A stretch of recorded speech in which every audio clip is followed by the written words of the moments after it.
Our security emanates from the justness of our cause, the force of our example, the tempering qualities of humility and restraint. By the authority vested in me by the Constitution and the laws of the United States of America, in order to improve the effectiveness of human intelligence gathering and to promote the safe, lawful, and humane treatment of individuals in United States custody and of United States personnel who are detained in armed conflicts, and to ensure compliance with the treaty obligations of the United States, including the Geneva Convention, and to take care that the laws of the United States are faithfully executed, I issue this following executive order.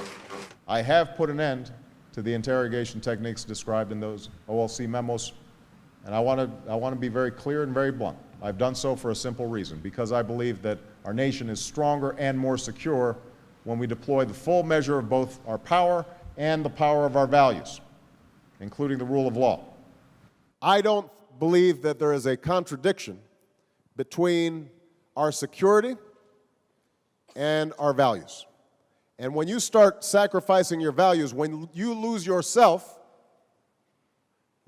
then over the long term that will make you less secure. Don't be discouraged that we have to acknowledge potentially we've made some mistakes. That's how we learn. But the fact that we are willing to acknowledge them and then move forward, that is precisely why I am proud to be President of the United States. I think the American people over time will recognize that it is better for us to stick to who we are, even when we're taking on an unscrupulous enemy. The character of our country has to be measured in part not by what we do when things are easy, but what we do when things are hard. And when we engaged in some of these enhanced interrogation techniques that I believe, and I think any fair-minded person would believe, were torture, we crossed a line. And that needs to be needs to be understood and accepted.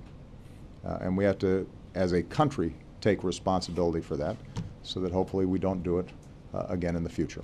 Waterboarding is torture. It's contrary to America's traditions. It's contrary to our ideals. That's not who we are. That's not how we operate. We don't need it in order to prosecute the war on terrorism.